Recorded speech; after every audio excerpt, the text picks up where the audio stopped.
네, 요즘 세계의 이목은 미국으로 쏠려 있습니다. 대선 때문인데요. 자, 미국 현지로 연결해서 대선 상황 점검해 보도록 하겠습니다. 미국 조지 워싱턴대 한국학연구소의 김연호 부소장 전화로 만나봅니다. 나와 계시죠?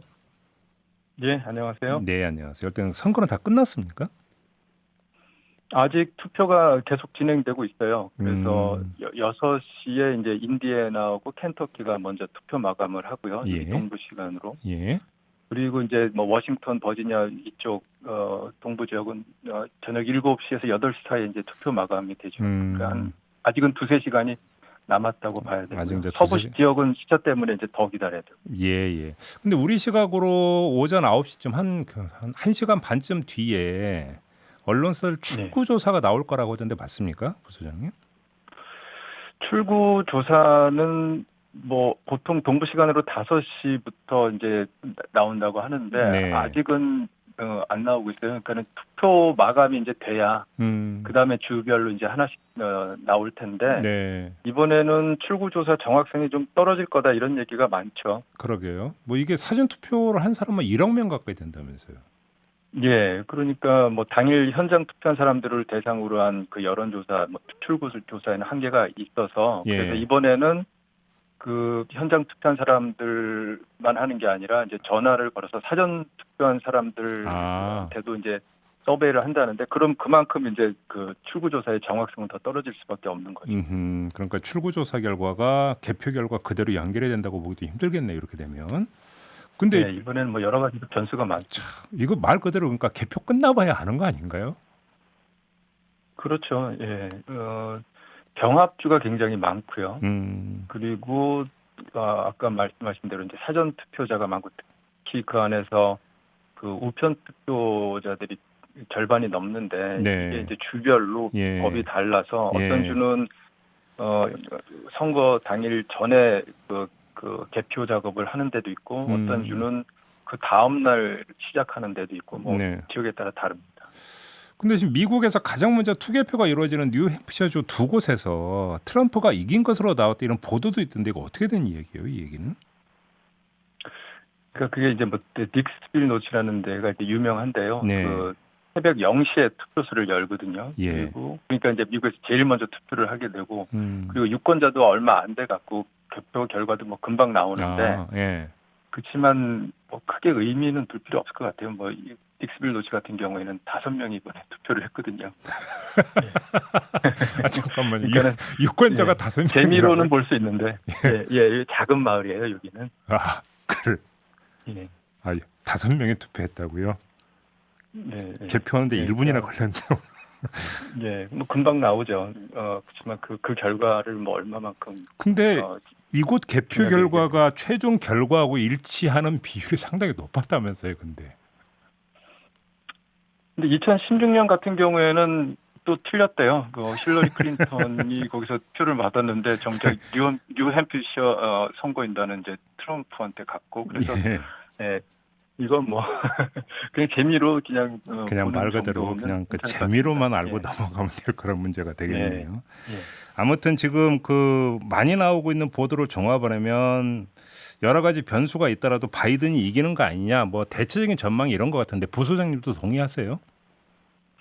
그렇죠. 뭐 그 여론조사에서 바이든이 압도적인 차이는 아니지만 계속해서 우세를 보였고 음.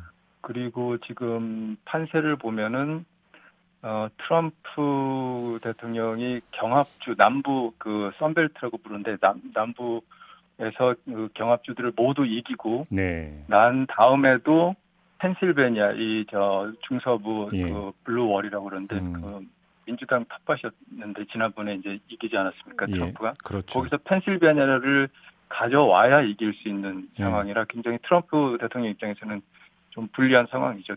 반면에 이제 바이든 후보는 좀 여러 가지 그 가능성이 있어서 더 음. 여유가 있는 상황입니다. 근데 지금 부수님은 말씀하신 대로 4년 전 선거에서 이제 결정적으로 영향을 미친 게 러스트벨트 이 지역의 표심이었다라고 하는 게 일반적인 분석이었잖아요.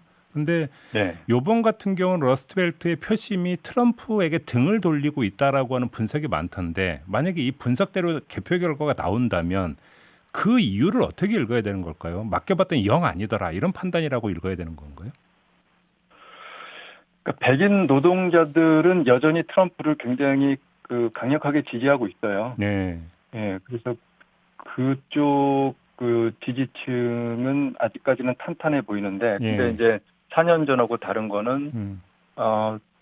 코로나 사태 때문에 네. 노년층에서 반 트럼프 정서가 많이 퍼졌고요. 아. 예, 그리고 이제 도시 지역의 젊은 엄마들, 주로 이제 백인 여성인데, 음. 이 유권자층은 정치적으로 충성도가 좀 낮고 굉장히 실리적인 투표 행태를 보이거든요. 그래서 역시 이번에 코로나 사태 때문에 반감이 커져서, 네. 그러니까 트럼프 대통령의 지지자들이 이제 지난번에 비해서는 많이 이탈하고 있다고 볼 수 있죠. 그래요. 그럼 플로리다로 가보면 여기 같은 경우는 상당히 이제 히스패닉계도 많고 그래서 트럼프한테 불리한 거 아니냐라고 이제 생각하기 쉬운데 또 그게 아니라고 하는 이야기는 왜 나오는 겁니까? 그 플로리다는 경합주예요. 그래서 네. 어느 한쪽으로 이렇게 자신할 수 없는 데인데, 음. 그리고 플로리다에 있는 히스패닉 같은 경우는 굉장히 보수적입니다. 아, 그래요? 그래서 쿠바나 이런 그 독재 정권에서 이제 그 탈출해 온 1세대나 그 자손들이 있어서 굉장히 보수적인 그런 입장을 보여서 오히려 공화당 지지자들이 많고요. 네. 근데 또 플로리다가 은퇴한 노년층들이 또 꽤 있어서 이 예. 사람들은 아까 말씀드렸듯이 코로나 사태 때문에 트럼프에 대한 그 반감이 또 커지고 있고요. 그래서 굉장히 혼전 양상입니다. 그러면 지금 이번 대선 그러니까 줄을 뛰어넘어서 전국적으로 영향을 미치던 요인이라고 한다면 역시 코로나를 꼽을 수 있는 건가요? 그러면? 그렇죠. 코로나 때문에 경제도 갑자기 이제 그 곤두박질 쳤고 예. 경제 성장을 트럼프 대통령이 굉장히 큰 치적으로 내세웠는데 이제 그렇게 힘들어진 거고, 예. 그다음에 뭐 사망자가 23만 명이나 되니까 이거는 트럼프 대통령 입장에서는 방어하기가 굉장히 힘들죠. 근데 좀 이렇게 이제 걱정하는 분들이 있더라고요. 대선 결과가 어떻게 나오든지 간에 미국 사회의 분열상이라고 하는 것이 이제 갈수록 심해지고 있는 게 그대로 드러난 선거 아니냐. 이걸 어떻게 치유할 것이냐가 과제다. 이런 이야기를 많이 하던데 어떻게 봐야 되는 겁니까, 부소장님?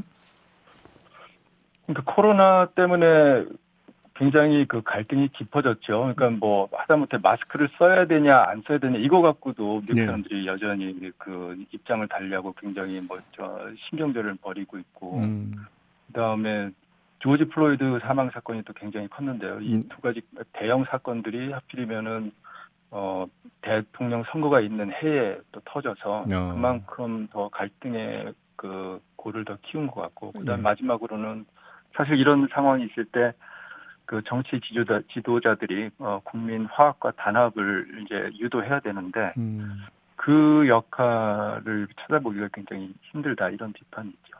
오히려 트럼프 같은 경우는 오히려 부채질한 측면이 있었잖아요. 오히려. 그렇죠. 그래서 이제 민주당한테 많이 비판을 받는 거죠. 알겠습니다. 우리 부소장님은 또 외교안보 전문가이시기도 하니까 이 점을 좀 여쭤봐야 될 것 같은데요. 뭐 트럼프가 재선에 성공한다면 여쭤보지 않겠습니다. 왜냐하면 지난 4년 동안 겪어봤기 때문에. 근데 만약에 바이든이 대통령이 된다면 한반도 정책에 좀 큰 변화가 있을까요? 어떻게 봐야 되는 겁니까? 예, 바이든 그 본인의 입장을 분명히 이미 밝혔는데요. 그러니까 미국의 리더십 그리고 국제 협력을 복원하겠다. 트럼프 행정부 기간 동안 이게 엉망이 됐다, 이렇게 비판을 하고, 그다음에 동맹 관계도 복원하겠다고 하니까 한미 관계에서는 예를 들어서 방위비 분담을 둘러싼 갈등이고 굉장히 봉합하려고 애를 쓸 테고요. 네. 그리고 북미 관계 같은 경우에는 이제 다시 전통적인 협상 패턴으로 돌아가겠죠. 톱다운은 아무래도 어려울 것 같고요. 그런데 오바마 때의 어떤 대북 정책을 놓고 보면 이제 좋게 말해서 전략적 인내. 근데 뭐 아무것도 안 하겠다라는 노선 아니었습니까? 만약에 이걸 답습을 한다면 더 이제 문제가 안 풀리는 거 아닌가요? 이 점은 어떻게 봐야 되는 겁니까? 예, 그 점에서는 트럼프 대통령이 굉장히 우리가 그 전에 보지 못했던 굉장히 뭐라 그러죠? 과감한 그런 접근 방식을 취해서 상당히 긍정적인 측면도 있었죠. 예. 근데 이제 문제는 그 뒤에 정교하게 그 정책을 뒷받침할 만한 그런 모습을 보이지 않은 거예요. 그러니까 본인도 정치적인 어떤 목적을 달성한 게 보이자마자 이렇게 크게 또 정치적인 캐피탈을 쏟으려고 애쓰지 않아서 네. 뭐가 정답인지는 잘 모르겠습니다. 그래요. 알겠습니다. 지금 다시 대선 선거 결과로 돌아와서 요 질문을 좀 안 드릴 수가 없는데 선거 결과가 언제쯤 나올 거예요, 부소장님? 그 이게 이제 우편 투표가 관건인데요. 네. 그러니까 펜실베니아가 지금 제일 그 주목을 받지 않습니까? 이게 이제 선거인단이 20명이나 지금 있고, 그러게요. 그래서 바이든이나 트럼프 양쪽이 이제 선거운동 막판까지 펜실베니아에 화력을 집중했는데, 여기 주 선거법이 우편 투표 그 개봉을 그 선거 당일 밤부터 하게 돼 있어요. 예. 그 어떤 카운티는 다음 날 시작하겠다는 카운티도 있고 그래서 만약에 다른 데서 굉장히 그 접전이 벌어져서 승부가 확실하지 않는다면 예. 펜실베니아의 결과가 굉장히 중요해지고 그만큼 결과도 우리가 늦게 알 수밖에 없겠죠. 예. 근데 예를 들어서 이게 이제 불복으로 가고 소송 가고 그러니까 지금 시나리오가 계속 거론되고 있는데 충분히 현실화될 가능성이 있는 시나리오라고 봐야 되는 겁니까?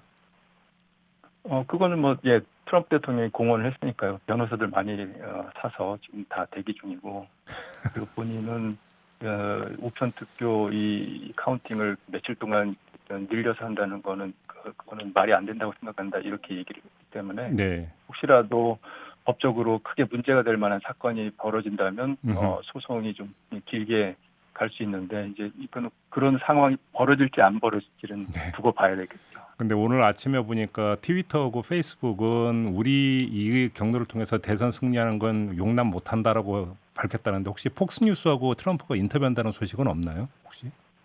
글쎄요, 아직 모르겠네요. 아이고 참 복잡하게 진행이 되는 것 같습니다. 알겠습니다. 오늘 말씀 맞습니다. 여기까지 드릴게요. 고맙습니다, 부소장님. 네, 감사합니다. 네, 지금까지 조지 워싱턴대 한국학연구소의 김현호 부소장이었습니다.